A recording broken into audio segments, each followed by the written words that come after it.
Tu prends une amphore, tu mets une pièce dedans, tu secoues l'amphore, clong, on l'entend. Parce qu'elle est vide. Quelqu'un qui est plein, rien. Quelqu'un qui est vide, moi je. Baba Saleh, qui en avait de plus grand que lui. On n'a presque aucun écrit.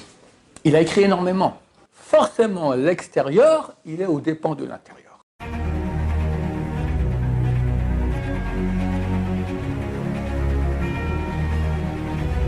C'est le jour dédié pour l'élévation de l'âme de Victoria Balzahiyeh, Zechron Livracha.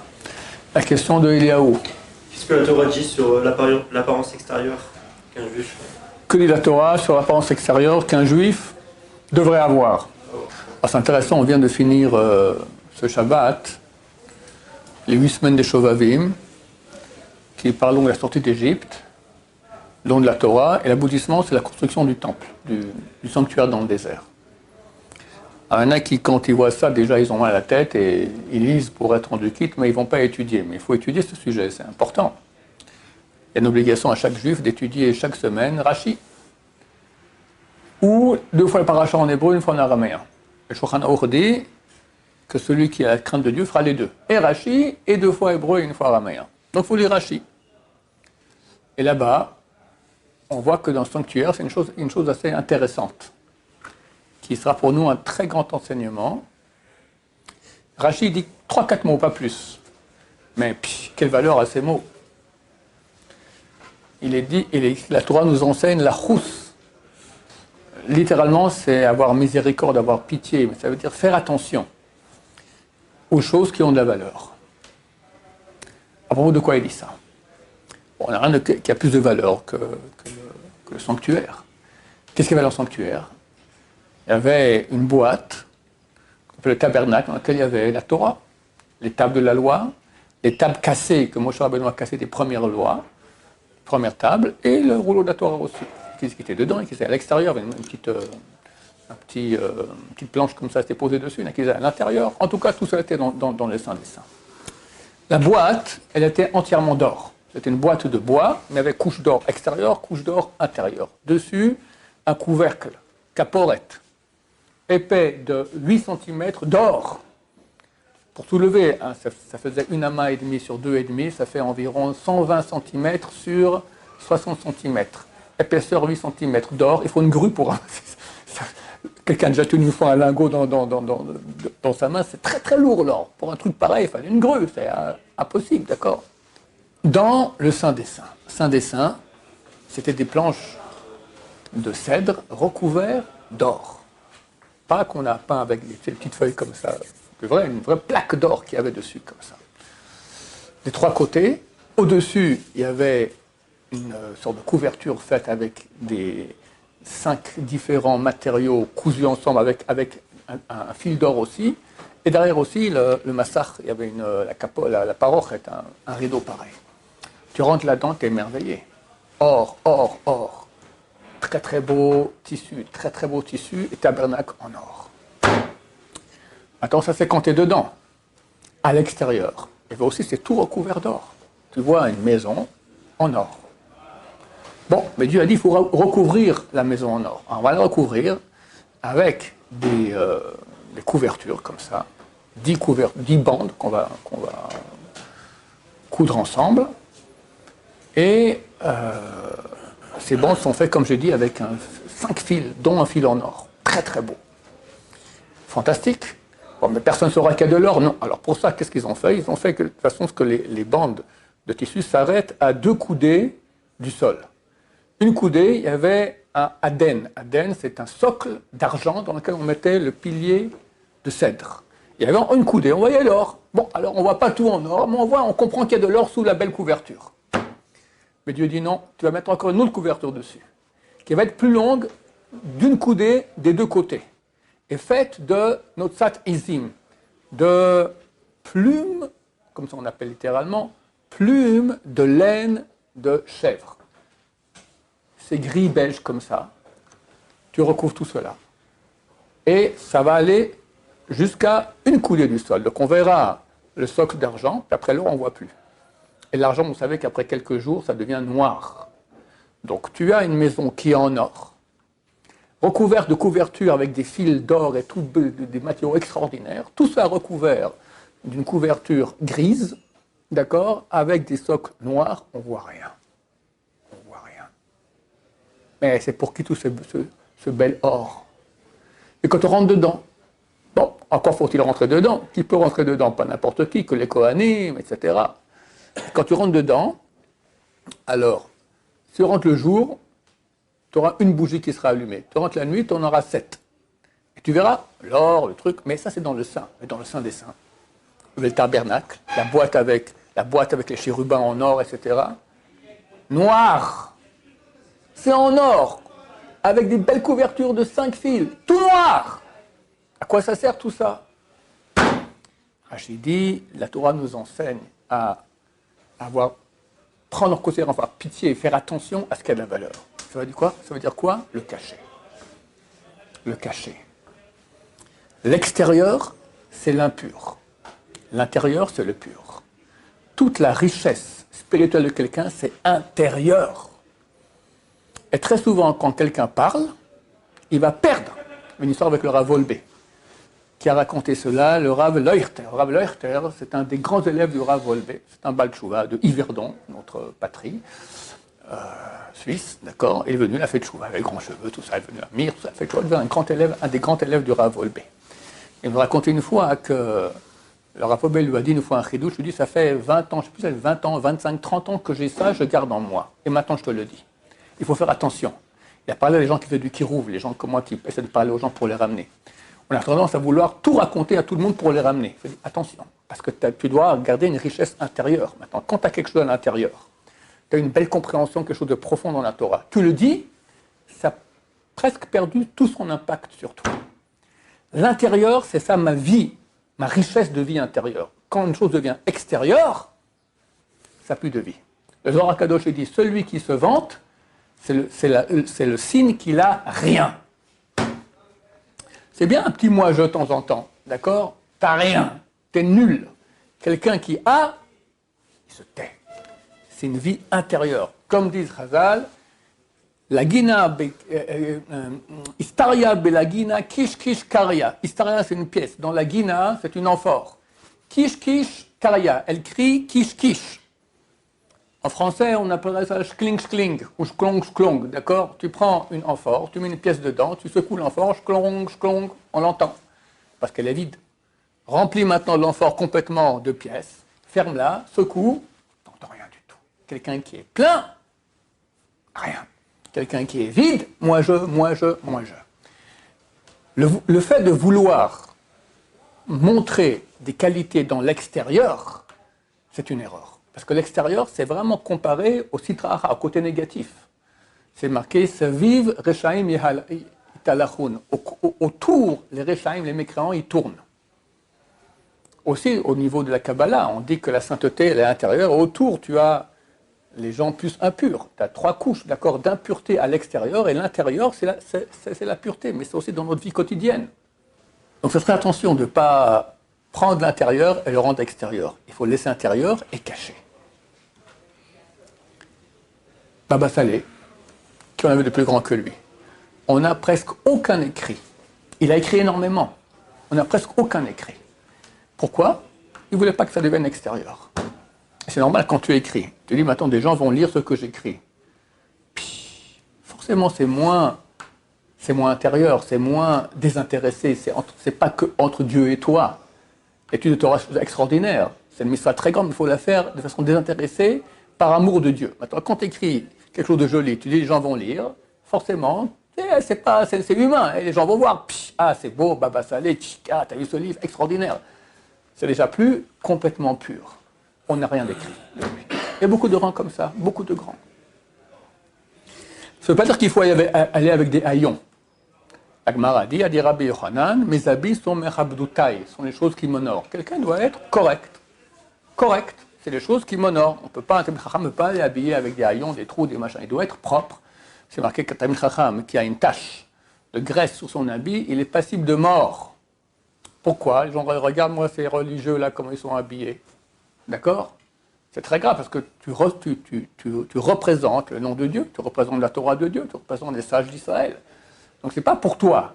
Tu es maintenant, tu as une affiche, je suis un représentant de Dieu. Un représentant de Dieu qui est avec une tache sur l'habit, c'est interdit une chose pareille. Le type, il sent pas bon, chassé shalom, d'accord, des choses pareilles. Je sais pas, tout coup, il se cure le nez. Il n'y a pas d'interdiction de se curer le nez en public dans la Torah. Nulle part c'est écrit. Mais ça se fait pas, d'accord. Ça se fait pas. Ou il a une flatulence, d'accord, bruyante. Qu'est-ce que j'en sais? C'est le savoir-vivre. C'est marqué Derech Eretz Kadma la Torah. Le savoir-vivre arrive avant la Torah. D'abord, il faut être un mensch, un type normal. Mensch, en yiddish, ça veut dire un être humain. Un type bien, un type, d'accord. Après, tu grandis en Torah. Mais si tu es un pauvre type, tu grandis en Torah, tu es un pauvre type. Tu restes un pauvre type, d'accord. C'est très grave, très très grave. Donc, il faut être quelqu'un de bien, correct. Mais mettre l'accent sur l'extérieur. Tu as vu le bel habit que j'ai, d'accord. Je me coiffe, machin. Oh, jamais de la vie. La Gemara raconte qu'il y avait un sage israélien qui était d'une laideur affreuse. On n'a pas la photo, c'était il y a 2000 ans.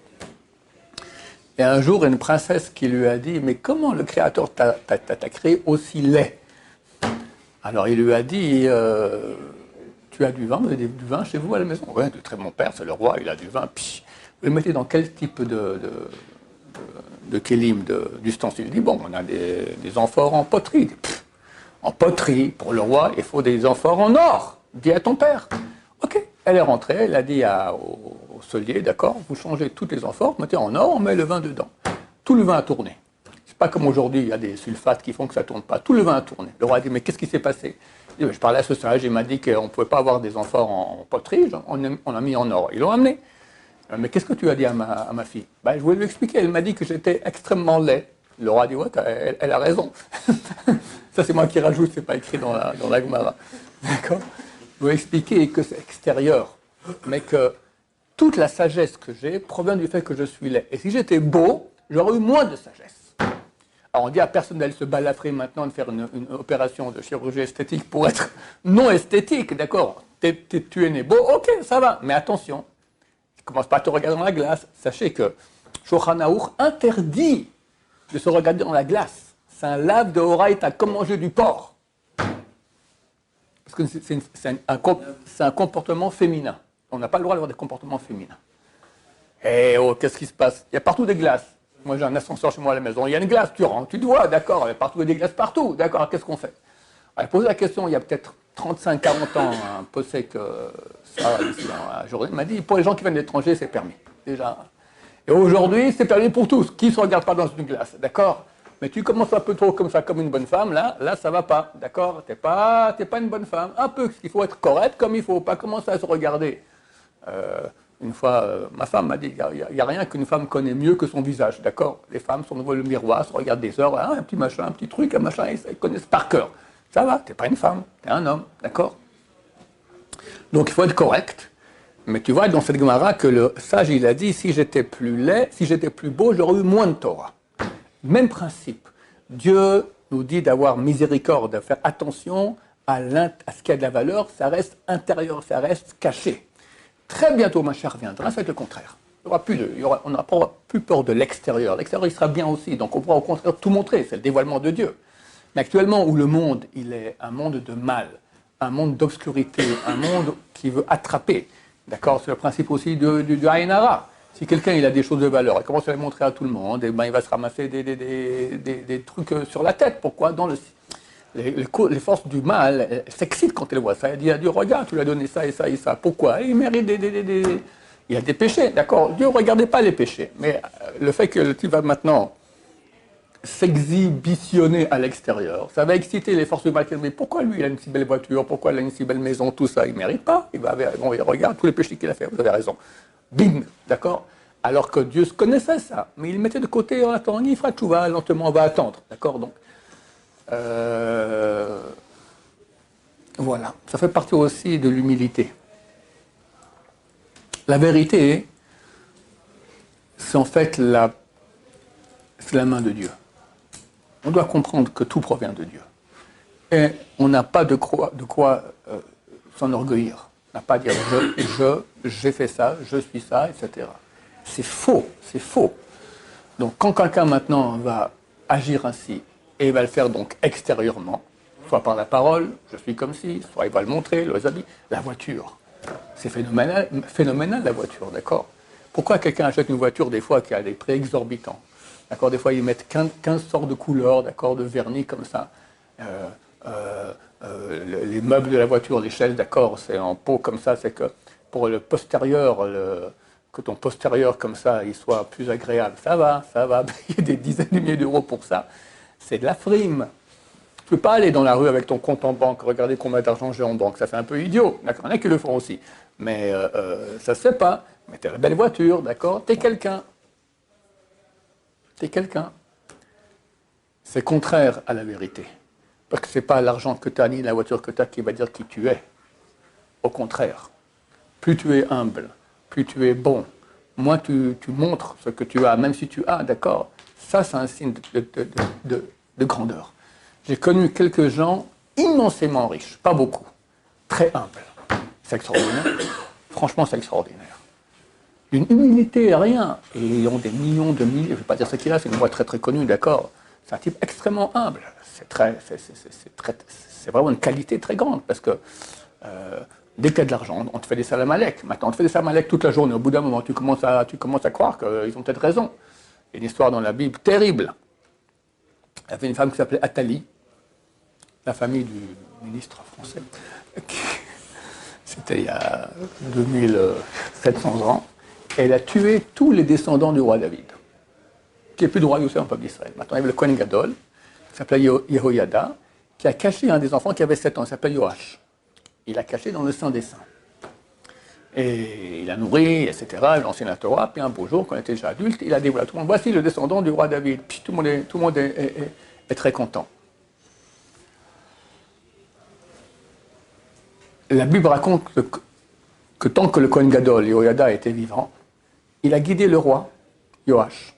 Quand il est mort, ses copains, des jeunes copains, c'est eux qui ont commencé à l'influencer, et ses serviteurs. Et ils lui ont dit, comment tu as pu tenir des années dans le Saint des Saints? Un Kohen Gadol qui rentrait à Kippour dans le Saint des Saints, il rentrait à les 2 minutes grand maximum, s'il n'était pas pur, saint, kadosh, ou il mourait là-bas, ou durant l'année, il finissait pas son année. Dans le deuxième temple, la Gemara raconte dans le traité Yoma, le deuxième temple, il a existé pendant 420 ans. Pendant ces 420 ans, il y a eu environ 300 Kohanim Dolim. Le premier temple, il y a eu 12 Kohen Gadol, sur 410 ans. Le deuxième temple, sur 420 ans, il y a eu plus de 300 Kohanim Dolim. Parmi eux, il y avait Shimon HaTzadik, qui était Kohen Gadol pendant 40 ans, Rabbi Yochanan Kohen Gadol, qui était Kohen pendant 80 ans, encore 2 qui étaient pendant Elazar Bechasmom et Rabbi Shmuel Ben Fibi, eux, 1, 10 et 11. Ça fait déjà combien? 80, 40, 20, déjà, ça nous fait 140 ans. C'est ça? 140 ans de Kohanim Dolim. Combien il reste? 160 ans. Sur 160 ans, il y a eu 300 Kohanim Dolim. Comment tu fais ça? Finissez par leur année. Finissez par leur année. À l'époque, les gens achetaient le fait d'être grand prêtre. Achetaient. Pauvre type, tu rentres dans le Saint des Saints parce que tu as de l'argent, quick! Et il voyait, chacun voyait que l'autre il crevait. Il dit, allez non, moi ça ira, j'achète aussi. Et, boum, d'accord. 300 en 160 ans qui sont morts, ou dans le Saint des Saints, ou à l'extérieur, ils n'ont pas fini leur année. Alors ses serviteurs lui ont dit, comment tu as fait pour survivre? Un enfant, des années, dans le Saint des Saints. T'es un dieu. Ah, il faut pas exagérer. Non, t'es un dieu, t'es un dieu, t'es un dieu, t'es un dieu, t'es un dieu. 1 an, 2 ans, 3 ans, 4 ans, 5 ans. Son rave, le Kohen Gadol, est décédé. Au bout d'un moment, il a cru qu'il était Dieu. Toc, toc. L'influence des gens qui sont autour de toi. Le message de Charim dit, il faut très attention, tous les gens qui ont un rôle dirigeant, de faire attention le plus aux gens qui l'entourent. Parce que forcément, vu qu'il est le dirigeant, ils vont lui faire des salam alek toute la journée. Le type qui a beaucoup d'argent, il croit qu'il est quelqu'un. Quand il rentre au bureau, tout le monde se lève, tout ça, du kavod, monsieur le directeur, il est quelqu'un. Sauf sa femme qui lui fait comme ça toute la journée, d'accord? Mais sa femme, il la voit balader ou il a une autre femme à côté, d'accord? Mais il se prend pour quelqu'un, La Torah dit, non mon cher, mais tout ça c'est extérieur, tu sais très bien. Et est-ce qu'il y a un riche au monde qui croit que tous les gens qui font du salam alek, c'est vraiment le Shem Shamaim, c'est vraiment... Fais faillite, on verra si tous les gens ils vont te faire autant de kavod, autant de salam alek comme ils te font maintenant. Plus rien, ils vont te jeter, d'accord? T'as plus d'argent, t'es plus rien. Donc tu sais que c'est un mensonge, c'est pas pour toi, c'est pour ton argent. Et ton argent, c'est pas toi qui l'as fait. On a vu des gens qui avaient plein d'argent, ils l'ont perdu du jour au lendemain. J'ai vu hier une histoire. Le Rav Dessler. Le Rav Desser, c'est un des grands mashgichim du peuple juif. D'accord, il était mashgiach à Getzed, à Londres. Après, il était à Ponovitch, ici à Bnei Brak. Il y a des livres très très connus. Mirtav Miliaou. Il raconte que son père, un jour, c'était en Russie, il a fait monter au grenier, il lui a montré des sacs entiers de billets de banque. Il dit, mais papa, mais t'es millionnaire. Il dit, oui, j'étais millionnaire. Et il y a eu révolution russe, et tout l'argent que j'avais a été... J'ai pas voulu annoncer que cet argent parce que j'avais des impôts, donc c'était au noir, donc je n'ai pas pu changer. Et l'État a changé, ils ont dit que les billets d'avant n'avaient plus aucune valeur, et du jour au lendemain, je me suis retrouvé rien, zéro wallo. J'ai gardé ça pour te montrer, que tu saches, l'argent n'a aucune importance. On peut être très en haut, et d'un côté, on est tout en bas. On peut être très en bas, et d'un côté, on peut monter. C'est pas nous qu'on décide. Quelqu'un m'a raconté il y a 1 ou 2 ans, il y avait quelqu'un qui avait une boîte cotée à 32 milliards de dollars. 16 milliards lui appartenaient privés, 16 milliards aux investisseurs. En 3-4 jours, il y a eu un bruit qui a couru, des trucs malhonnêtes, il a tout perdu. Même je crois qu'il est en tôle une bonne période. Hein? Je ne sais pas si c'est un juif, je ne sais plus. Il a tout perdu. C'est 32 milliards de dollars. C'est quoi? On vit environ 2,5 milliards de secondes, en moyenne. De secondes. Le type, il a 32 milliards de dollars. Il fait quoi avec? C'est pour lui, c'est l'enfant arrière-petit. Et du jour au lendemain, plus rien. Donc, ce n'est pas quelque chose qui est de ton essence. Nous, on dira, mais investis dans toi. C'est bien plus important que ton argent. Au contraire, l'argent, d'abord, ça donne du kavod. Ensuite, tu as une obligation. C'est marqué que tu dois rendre compte de tous les pauvres qu'il y avait dans ta ville. Aujourd'hui, c'est plus la ville, c'est le monde entier, parce qu'en mondialisation, d'accord, qui n'avaient pas de quoi manger. Toi, tu avais de l'argent, tu te payes des bouteilles à 10 000 euros et des gens crevaient de faim. Non, mais ça ne va pas, mon Dieu. Il n'y a pas un jugement là-dessus. Bien sûr qu'il y a un jugement là-dessus. Donc, c'est terrible. Donc, tu as reçu de l'argent, ok, alors fais la tzedaka, fais tout, reste humble. Mais allez chercher ça. Va chercher, toi, c'est l'intériorité. Forcément, l'extérieur, il est aux dépens de l'intérieur. Alors, je répète, on ne dit pas de s'habiller en haillon. Une femme doit s'habiller avec sniout, avec pudeur, mais correct. Pas laide, pas moche, d'accord? Pas trop belle non plus, parce que ça attire les yeux. C'est interdit à un homme de regarder une femme. Donc si une femme va dans la rue et puis il y a 1000 hommes qui la regardent, elle revient à la maison avec 10 démons, 1000 hommes l'ont vue, 1000 démons l'accompagnent, d'accord? Des péchés qu'elle a fait faire aux hommes. Mais on ne lui dit pas non plus d'être moche, correct. Voilà, je crois que j'ai tout dit. Alors que Dieu nous aide à être intérieur, très riche, intérieur, milliardaire. Je vais finir encore une petite histoire. Dans le parasha de la semaine passée, on voit que Dieu ordonne à Moshe Rabbeinu de dire à Aaron de venir allumer les bougies du candélabre. Et c'est écrit dans le Midrash que ça lui a fait mal à Moshe. Il aurait bien voulu lui faire ça. Il aurait dû être Kohen Gadol, maman Moshe, mais quand il a refusé au buisson ardent, pendant 7 jours, Dieu lui dit, va sauver Am Israël. Non, ok. Alors ton frère, Aaron, vient et c'est lui qui sera Kohen Gadol à ta place. Ça lui a fait mal. On pose la question, mais je comprends Moshe Rabbeinu. T'as tout, toi. T'as amené la Torah au monde. Qu'est-ce qu'il y a de plus grand que cela? Tout le plus. T'as plus que tout et tout et tout. Et c'est vrai que c'est comme ça. J'en ai parlé un peu dans l'audio que j'ai fait pour Shabbat, je vous le raconte un peu rapidement. C'est marqué qu'il y a 3 couronnes. La couronne de la Torah, la couronne de la royauté, la couronne de la Kihuna d'être grand prêtre, comme Aaron. C'est marqué que la couronne de la Torah est plus grande que les 3. Alors, on comprend plus grande, ça veut dire que c'est comme si j'ai de l'argent, du cuivre, de l'argent et de l'or. Et l'or a plus de valeur que l'argent et le cuivre. Les commentateurs disent non, c'est pas comme ça. Pourquoi? Parce qu'on voit que Yaakov Avinu est parti chez Lavan. Avec le voyage, il était absent de ses parents pendant 22 ans. À cause de ces 22 ans où il n'a pas fait la mitzvah de Kibbout Avim, d'honorer ses parents, son fils, Yosef, était absent de lui. Il a cru qu'il était mort, en tout cas, il était disparu, porté disparu pendant 22 ans, avec souffrance énorme. On pose la question, mais pourquoi est-ce qu'il a été puni pour ça? Qui lui a dit de partir chez Lavan? Sa mère. Sa mère lui dit, va maintenant chercher une femme chez mon frère Lavan. Donc il faut écouter sa mère. Son père lui a dit, Esav là, il veut te tuer, tu fiches le camp, tu vas chez Lavan. Donc il a fait double Kibbout Avim. Donc il a fait ce qu'il devait faire. Pourquoi il est puni pour cela? On dit, il n'a pas été puni. Mais pendant 22 ans, ça manquait. Il a fait ce qu'il devait faire, mais ça manquait dans son âme. Donc il fallait, pour réparer ce manque, que son fils, Yosef, soit absent pendant 22 ans. pose la question, mais attention, quand il est parti chez Lavan, il a bifurqué, il était allé à Yeshiva de Shem Ve'ever pendant 14 ans.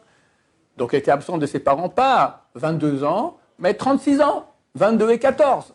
Et on voit que son fils était absent pendant 22 ans. Les 14 ans, il n'a jamais dû payer pour ça. Comment ça se fait? Il n'a pas fait Kibbutz Avem non plus pendant ces 14 ans. Ouais, pour mon cher ami, à la Yeshiva, il a étudié la Torah. Et dans la Torah, il y a tout. Quelqu'un qui lit la Torah, il fait Kibbutz Avem. C'est comme s'il a.